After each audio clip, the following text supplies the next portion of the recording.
Welcome to episode 161 of the Daniel Yoris podcast, Spring Q&A. Let's go. Recording this podcast right now is really not the thing that I most want to be doing. But here we are.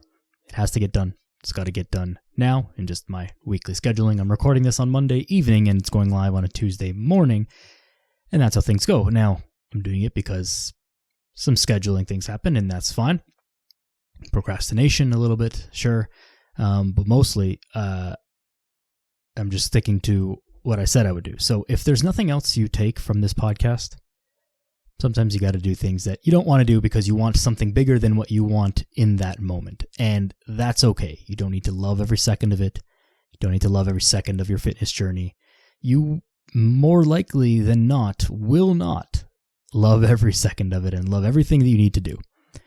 But it's what's required in the grander scheme of things to stick to the promises that you made to yourself, to keep doing the things and to keep doing them even when you're not exactly always fired up to do so. Now, most of the time I am pretty excited to do the podcast, but in this moment I'm not. And we're not going to talk about that for much longer than that. This is obviously a solo episode, just me. We're going to do some Q&A, a couple little updates and some things, sticking to the quarterly-ish Q&A stuff. So these questions were taken from people who submitted questions on Instagram. I had some issues with answering the questions on Instagram, like on the Instagram story. It wasn't working, and so we'll start with that. And one of the first questions was, this is a strange question in general, but it was about what are some of my pet peeves in the fitness industry. Now, or what was my number one pet peeve was actually the first one. This episode is going to be a jumbling of thoughts, so just bear with me. There are several things that come to mind. One is the reliance on social media for delivering information. I think it's a terrible way to actually deliver information for many reasons, because you're competing. It's not about competing. It's that there is an element of entertainment and attention grabbing that supersedes the deliverance of information most of the time. And it's a really weird space to be. And it results in, I don't know that I have just one pet peeve. My biggest pet peeve actually is just the Instagram platform overall, but that's, this is not relevant to anyone. What's something that's actually relevant is, there's the meme, you may have seen it before, where someone says, I really like apples. And then the comments will be filled with, well, so that means you must hate oranges, or you think bananas are horrible, or you think grapes are disgusting, or whatever. And it's like, well, they just said that they like apples. They didn't say anything about the other stuff. And we see this all the time in the fitness industry. Maybe to sum this up is that I can say, there's a good chance that I've probably participated in this to some degree, maybe here on the podcast, not in comment sections, but maybe through some of the podcasts, but infighting in the industry where someone says, I like this exercise. It's a 15-second video, whatever, on Instagram or on whatever platform. And then other coaches chime in and say, well, what about this, or what about that, or what about this consideration? And it's not, I have to be very clear that I'm not saying that it's not a pet peeve when it's not other coaches, because sometimes people have genuine questions and, you're missing some context. You don't understand what you don't understand, and that's fine. Same as me not understanding something about some other industry. It's other coaches who are just looking to pick a fight and looking to, argue for the sake of argument, for the sake of trying to be right. And in the end, it's not actually helping anyone. And that's probably my biggest pet peeve, is just, we don't need to compete with that. Like, our competition is not each other. There are certainly bad ideas, but competition is not each other. Our competition is the general lifestyle that people are living, and we're all trying to make people healthier, live better lives, get stronger, lose weight, and all the things that come with that. So I think to sum it up is a little bit of like infighting within the industry on things that don't actually matter, especially when everyone involved gets the point of what's being said. The problem with social media is that there's not enough space for context, and then It's happened to me where I post some clips from the podcast, and they're a clip that I know will be maybe do better because of the way that the statement is made, and then the comments have things saying like, it's out of context. And if you listen to the full episode, you would understand what's being talking about, or if you just extrapolate a little bit, you would figure it out. But you don't, and no one will, and that is what it is. Like something that I've kind of picked up from my grandparents, who English is their second language. As kids, and even now, it's just it's fun, but poking fun. They'll say something that's incorrect in English. They'll use the wrong word, or they'll make language makes mistakes, which is normal and fine. And if I was speaking their native languages, which I should be better at, but I'm not, I would obviously be way worse than they are at English. Anyways, we make a mistake, and we make fun of them, we laugh, and then they'll say, well, but you knew what I was trying to say, and they're right. And so this is all a joking, kind of laughing matter. But the point is, like, they said something incorrect, or maybe incomplete rather, but the point still got across. Like, just because I maybe omitted a word in a short post doesn't mean that we don't mean something else. And so I think the whole pet peeve thing is like this inability to a little bit extrapolate ideas and let things go that don't matter, spend time and energy fighting against stuff that does matter, not stuff that doesn't matter. And I don't think I really want to spend too much more time on that. So that another question was about any wedding planning updates and stuff on my end. Not a whole lot. We have our venue and our date and all that. Photography is booked. There's kind of like a lull period right now in the planning, and as you might expect, I'm a little bit on the sidelines of the planning. But that we did a little bit of house shopping, which is a hilarious thing, and not to continue to go in on real estate agents, but the thing that I learned the most, and whether buy a house, I don't know if it's the right time to buy a house or not, who knows, market, all these things, there's pros and cons and lots to consider with all those things. But one thing I did learn is, like, real estate agents they love to tell you that it's a good time to buy a house, and they will even give competing reasons. Real estate agent A will say it's a good time to buy a house because of XYZ. Agent B will say it's a good time to buy a house because of opposite to XYZ, and it's just hilarious. And then on the alternative, if you're selling a house, it's also always a good time to sell a house because of those same reasons. It's a fascinating world to me. But anyways, wedding planning is going well. I guess kind of tying into one of the next questions was, I referenced, if you follow me on Instagram, took a snowboarding trip. We went to Whistler for 5 days, which was phenomenal, absolutely amazing. And I referenced at some point about some of the training that I was doing for that, and kind of how this ties into the whole wedding and trying to get really lean and all that stuff. I was very worried about being injured on this trip. It was 5 days of snowboarding on a real mountain. And my injury history is horrible. I'm like one of the most injured people that I know all the time. And for a lot of reasons, and I think whatever, I don't know exactly why. But anyways, I'm always injured. I'm very injury prone. So I was very worried, naturally. Now, I didn't say any of this out loud. I didn't talk about it because I literally didn't want to jinx it. That is actually my reason. And so the way that I changed some of my training was trying to just do some more like joint integrity and volume training. Now, that means probably nothing, but it was like a lot of higher reps, a lot of mobility work, and working on making sure that my knees are good, my ankles are good, my hips are good. A lot of high volume, because obviously snowboarding is more of like a cardio-ish activity. It's not like a strength. It's not like I'm doing 3 squats and then resting. Like, it's my body, my joints, and my muscles have to sustain these forces and these outputs for like a prolonged period of time. So it was more like endurance style training. Now, kind of pushing it hard on the joints, trying to make sure that everything's feeling good and feeling smooth. I wasn't really concerned at all with body composition, and so I wasn't dieting down. I was kind of just at my normal maintenance level. I didn't want to be wearing, like, when you're losing weight, when you're in a deficit, you are at a slightly higher risk of injury just because your body's not being fueled enough. So I was training for performance. Now, I'm not some hardcore professional snowboarder or anything like that, but I didn't want to get injured. I wanted to feel good, all that kind of stuff. So that's how my training was. Now that that's done, and thankfully came out of there with no injuries, now I'm kind of into it's time to really lean out and get ready for the wedding, which is still far away.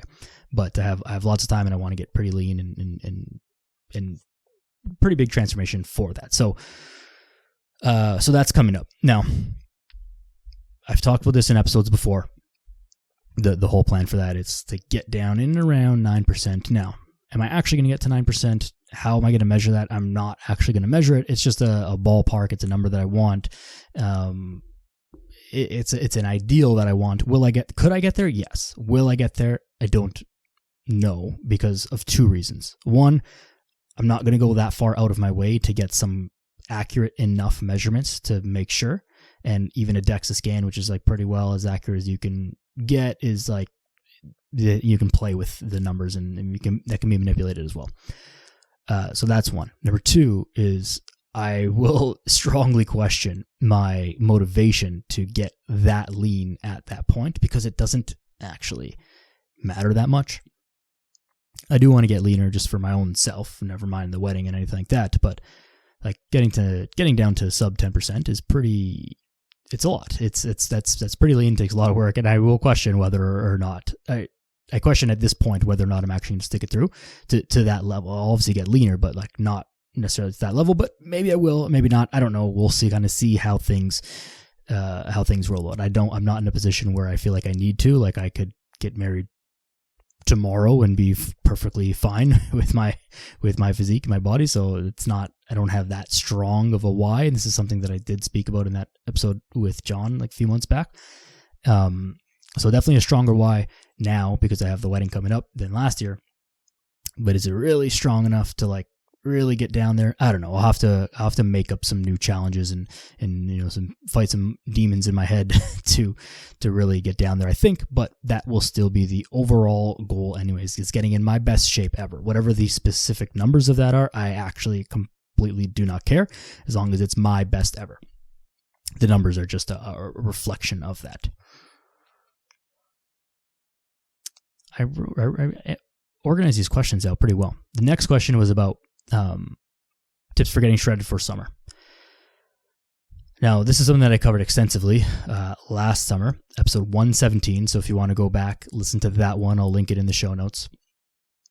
The tips for getting lean for summer are the tips for getting lean forever. The best tip is you should have started already. The second best tip is start right now. Turn this podcast off and start right now. That's the next best tip. Now, what do? It's the same as always. Calorie deficit. Get your steps in. Make sure you're eating whole foods. Make sure you're sleeping well. Make sure you're drinking lots of water. I know that these things seem so simple, and we're always looking for like what is it? What's the new thing this year? What's different this time? There's literally nothing new. You can set up a calorie deficit a million ways. You can do tons of different diets. They all make you eat less in some way and encourage you to move more in some way. Walking, strength training, whatever. So that's... this question is not specific enough for me to give more specific tips than that. The tip, again, it's you should have started earlier. That's what the tip is. We're 3-ish months away from summertime. Well, I guess it's like right at the beginning of spring, so every season's 3 months. So yeah, so what? 3 months, maybe a little longer here until it's like actually warm enough to be like kind of beach pool weather. But regardless, you should have started sooner, because it's going to take longer than you think it takes. And is that helpful advice? I don't know. I don't think this is new. Is it helpful to say that you should be in a calorie deficit? Like, probably not. If you've listened to this before, you know that. Do you know that you should get more steps in? Do you know that you should be strength training? Do you know that you should be sleeping more, eating whole foods, doing all those things? Yeah, I hope you know that. I hope that this is not brand new to you. But maybe it is, and if it is, then great. Then I'm happy that that's what you're that's what you're hearing, and that you found it. It comes back to me doing this episode right now. I think this episode already kind of sucks, because my energy feels not great right now, and I hope that that's not coming off so much in the way that I'm speaking, but it probably is. And you're going to have good days and bad days. This is probably not my best episode. I think there's been a real string of really good episodes in the last few weeks, but today's an off day. This is an off episode, and that's okay. The point of me circling back there is like, I can't tell you any tips that are so secret without more specifics, knowing like, what is actually going on for you, what's actually going on, what are the specific struggles that you have. But in general, those are the things. I don't really want to be doing this right now, but I'm doing it. Do you really want to be getting in a calorie deficit, going for walks, training, dieting, eating good food, sleeping a lot? Probably not, because like it's not as fun. But that's how you get the result that you want. If I want the podcast to grow, if I want this to, keep up with the pod release schedule that I had set out, 1 episode a week at least. If I want this to, continue to get bigger guests, more views, more clients, more everything, of course, then I got to just keep doing it. And sometimes I'm not going to love it. The biggest tip maybe is that then you're not going to love it. Losing weight is not fun. It's not that difficult. It's not easy.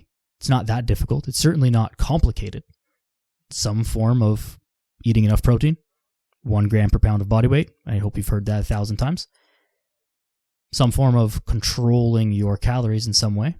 So you got to eat a little bit less, and you can find ways to,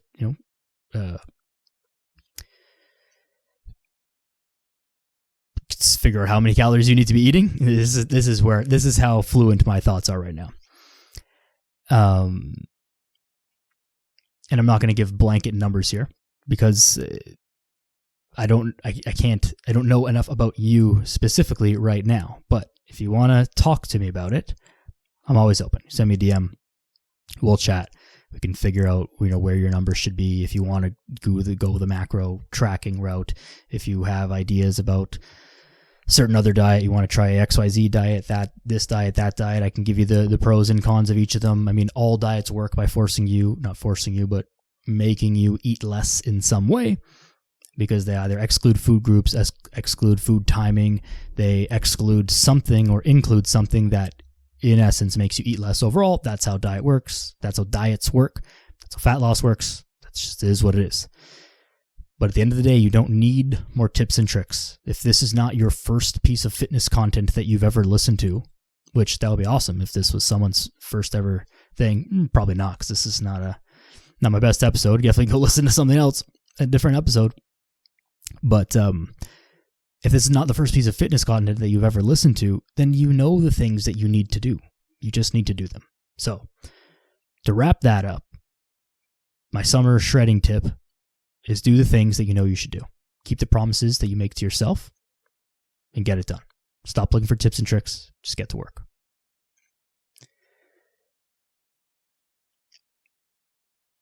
Next question. Very much along the similar lines. I know that a calorie deficit, and we can get a little more specific here. I know that a calorie deficit matters most and that carbs aren't bad, but I feel like I can't get lean unless I do low carb. Why is this? Great question. Sometimes I feel like this as well. Not necessarily, sometimes with the carbs, but with different things. I feel like I can't get as lean as possible if I'm not running, which is a really silly, like all of these things are really silly, right? Again, we're trying to drive a calorie deficit, we're trying to train, trying to sleep right, all those things. However we go about doing them, shouldn't really matter. But there are intangibles to how we do this. So for whoever asked this question, which I know who you are, you know that carbs are not bad, and in no way carbs are not bad. Let's get that out of the way. The likely reason why you feel like you can get leaner by having little to no carbs is probably because it's just easier for you logistically and due to your preferences and life circumstance to stick to a deficit when you're eating less carbs. Maybe you prefer higher fats, maybe you feel better at that, and so it makes it easier for you to stick through it versus having higher carbs and maybe more meticulously counting your macronutrients. Maybe you feel worse having more carbs, and neither of those are right or wrong. It's just about which one is right for you. You could give two people this completely different diets and they could have the same results because it works for them. So a lot of things work. The most important thing is that you adhere to it and that you do it consistently. And so if using a lower carb approach helps you stick to it and stick through it, then that's the approach that's going to work for you. And so it's okay. It's okay. I think that with a lot of the messaging, it can be very conflicting and it's very difficult to start to understand, well, what do I need? What do you need as an individual? Because we'll have extremes that say you should, do total carnivore, only red meat and nothing else and just drink water and that'll make you healthy and whatever. So someone will say that, or vegan, or any extreme thing. Okay. So that's one end of the spectrum. Then the other end of the spectrum is kind of like, you can eat anything you want. Chocolate cake, cookies, chips, all of the stuff, Coke, Coca-Cola, alcohol, do your thing, eat whatever you want, drink whatever you want. As long as your calories are in check, you're good. From a strictly fat loss perspective, both things are right. Everything in between those are correct and can work for certain people. Which one that works for you? It's a different story. So the main thing is that you're able to stick to it. Some people, for whatever reason, cannot even fathom not having their chocolate chip cookies every day. And if that means they only need to have one cookie or two cookies or sacrifice some other food or feel a little bit more hungry so they can keep their diet in check or their calories in check, then that's their way to lose weight. I don't think it's a good strategy. I don't think we should be promoting eating junk food, but obviously I get it. I eat junk food from time to time. I have clients who do it. It's fine. It's okay. But it shouldn't be a thing that we're specifically promoting. I don't think. So you'll have that. But you'll have someone else who can't stick to that. They can't do the moderation. That having the one cookie a day or the whatever their junk is, we'll just pick on cookies, but they'll have the one cookie or two cookies so long as their calories in check, counting the calories and doing that and that feeling that little bit of extra hunger because they're having less nutritious food. That is so much more difficult for them just due to personality, lifestyle preferences, social habits and social circles and whatever their life situation is. Things will be more or less difficult to stick to. It's not that one strategy is universally more or less effective. It's just how effective is it for you? And this is the hard thing because you can hear both sides. You'll hear people who say, this works for me and only do this, and they're right for them. And then you'll hear people say something completely different and say, well, person A is an idiot, do my way. And they're both right. This is the problem. They're both correct for themselves. It's really hard to then put those together and then figure out, well, what is going to work for me? This is why working with a coach has so much value. People say stuff like, well, all the information is out there. Why would you need a coach? 1,000%. Who do you think is the one putting the information out there? It's the coaches like me who are trying to help people and give information and also have clients hire us to help them. We're very much aware that all the information is out there for free. We are the ones putting out the information.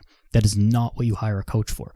You hire a coach to sift through the information and help you figure out what is the best approach for you. I have clients who do very different diets, very different workouts, because that's what works for them. I can't say that that approach would work for everyone, but through conversation, through getting to know each other, through intake, through feedback, we get to say, okay, well, this approach might be best for you. This approach is completely out. This approach is, let's try this. If this doesn't work, then we'll try, plan B. If plan B doesn't work, then we have a plan C. Oh, plan A is not working, but it actually could work. We just have to make this one little tweak. Or why is it not working? These are the things that we do. And so it's very difficult. So I totally understand you, and it's hard to hear competing things because there's probably people you like. I'm speaking to the person who asked this original question. There's probably people you like who say that you must have carbs, or I could never live without carbs, and you can have all the carbs you want as long as and still lose weight, and that's fine, and that works for a lot of people. But for a lot of people, they feel much better having lower carbs. And that's okay too. Like neither of these are unhealthy or dangerous or like extreme approaches. Like both are okay. Some people need to have their 400 grams of carbs a day, even in a deficit, to make themselves feel good. And that's great if they feel happy, if they're healthy, if they're getting the goals, the results that they want, then by all means, do whatever the fuck you want. But if it's not working for you, then it's not working for you. And it doesn't have to work for you just because some people that you like have one approach. There are many people, friends of mine in the industry, who have approaches that I would never do for myself. There are some people who have approaches I would never do for my clients. It doesn't mean that they're wrong. It just means that for me, that's not the thing that's going to work for me. For my clients, it's not the thing that's going to work for most of my clients, but I'm able to understand why they do what they do. I understand the reasons why what they do works and how that might be applied to someone else, to another client. And you take an idea from here, an idea from there, an idea from here, and you put it all together and you make your own, right? It's the Bruce Lee code. You absorb what's useful, discard what's not, and then make it uniquely your own. That's what you have to be able to do. So, sum all that up. If you feel like you can't get lean unless you do low carb, and here's the key, and that works for you and historically worked for you, then continue to do it. If it's not actually working for you, then don't do it. You just need to find a better approach. So there's another caveat there. But no, carbs are not the key, or removing carbs are not the key to getting lean. For some people they are, for some people they are not. It's not the carbs themselves, it's your ability to stick to the plan. So cannot stress that enough. Going back to people not being able to understand context and things. So you got to understand what works best for you. Hiring a coach is one of the best ways to do this. It will just save you so much time in trying to navigate all the what ifs, and it will save you money. And I've been beating this drum for a while. Like it saves you money because you waste less time, you waste less energy, you put your money to use, and you get the things you want. Like, why would you pay? You're paying for stuff, you're paying for food, you're paying for effort, you're paying for hardship, you're paying for your time, and you're not getting the things you want. So if you just pay someone to help shortcut that and you make money in the long run, it seems like almost a no-brainer. But anyways, separate discussion. How and when to use full body workouts, and what are the best workout splits? So to double up question there. The reason I kind of couple these is because they're just talking workout splits, and that's fine. How and when to use the full body workout splits. I think that more people than they think could benefit from using a full body workout split. If you're working out twice a week, you should be on a full body split, full body both days. The exception to this is if you can only work out 2 days a week, and those days are back-to-back days. Like if you can only work out on a Saturday, Sunday, for whatever reason, because of your work or because of whatever. Even then, you could still go full body, just maybe different intensities or slightly different like focuses within that full body. But 2 days a week, full body, 95% of the time. If you're a beginner, you should be doing full body workouts just because you don't need that much stimulus. Like you don't need a full chest day. You certainly don't need a full leg day if you're a beginner, because you're just going to not walk for 3 weeks. You just don't need that much stimulus to really get the intended results. So the earlier you are, and I'll say beginner as in like, if you're 3 months or less into working out, you should just be doing full body workouts. Beyond 3 days a week, even as like an intermediate, more advanced person, you can still get away with full body workouts. Still great. You can get enough intensity in. You're repeating things, you're hitting each muscle group 2 to 3 times a week, which is what you want to be doing, right? You want to be hitting things twice a week. That's why if you're doing two workouts a week, full body, you get everything in. It's the only way to do it.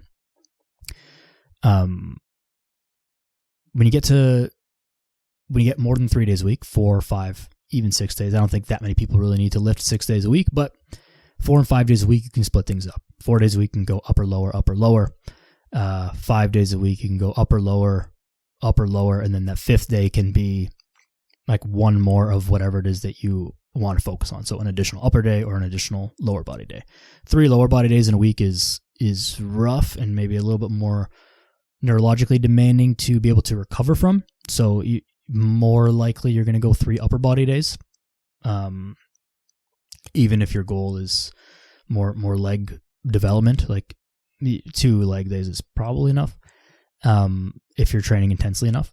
So I guess to answer the question again is like how to use full body workouts. Let's go with that. You pick one exercise from each of the main muscle / movement groups. So that would be an upper body push. So that's chest and shoulders. An upper body pull. That's anything in your back. And you can separate the back and the upper body into like vertical motions and horizontal motions. So vertical push would be shoulder press. A vertical pull would be a lat pull down or a pull up. Horizontal push and pull would be like a bench press or a horizontal row or dumbbell row of some kind. So you pick one from the upper body push, one from the upper body pull, and then the same through lower body. One from upper or lower body push, which is going to be like your quads. So maybe like a squat, split squat, something like that, leg extension, which I wouldn't really use as your main thing, but whatever. And then one from lower body pull or like a hinge kind of motion. So glutes and hamstrings. So your RDLs, your hamstring curls, deadlifts, things like that, hip thrusts, things of that nature. So you pick one of each of those exercises from one of each of those 4 buckets. That's your 4 exercises. You probably add in an additional like back or rotator cuff exercise, because we've all got to work on like pulling more and just avoiding the slouch, and you're going to have better posture in your shoulders and everything. Your back is going to feel better if you get some sort of rear face pull, reverse fly, something like that in to get the back and the upper back working a little bit more. You're going to get some type of core exercise, be it one day should have something that is isometric or static, like a plank. One day should have something a little bit more dynamic, like a crunch or a crunch of some sort. So one day you're like moving your abs, one day you're holding your abs and creating that stability. And that's 6 exercises. Like that's a solid workout right there. You do that, and that's your full body workout. Now you can add more exercises. You can double up on some things. There's a million ways to do this, but that's the skin and bones of it. I was trying to create a resource that was called 1 million free workouts. And it's pretty much done. However, I'm struggling to get it to make it concise enough that it would be useful. And it was this whole like description of how to program workouts, basically how to think about how to include how many sets, how many reps, how many choose this exercise versus that exercise, how to set up your split, how to use tempos and variations and all these things. And it's like, it's a little too long, a little too wordy. So I've got to simplify it down and, but still include enough detail to make it make sense rather than just spitting out all these workouts. Cause then it's just makes no sense. So if I figure out how to do that, that will majorly help with this. As far as the best workout splits, doesn't really matter. Get the best work. People love to argue about best workout splits. I think it's a silly thing to argue about. Hit each muscle twice a week. Focus more on the things that you want to grow more or improve on more. Focus a little less, but not zero, on the things that you don't care about as much or maybe feel like you don't need. If you do that, it doesn't actually matter how you split it up. Push, pull legs, bro split, this, whatever named stuff, they're all kind of like variations of the same anyways. So I think for most people it's kind of what I said. 2 days a week, full body. 3 days a week, full body, or upper, lower, full body. 4 days a week, upper, lower. 5 days a week, upper, lower, upper on that 5th day, or even like put it like a mobility / something else bonus kind of bro day, arms, shoulders, a little bit more abs, glutes if that's your thing, calves, whatever, those like things that kind of get pushed aside and are not as important in that 5th day if you need. So that's in a nutshell, that's how it is. Now, again, to each individual, this changes. Everyone's got different things going on, so whatever, but overall, like that's the skeleton of it. Last question here, and I will wrap this up very shortly. what do my diet and workouts look like? And so I talked about, I'm going to start to get a little bit leaner.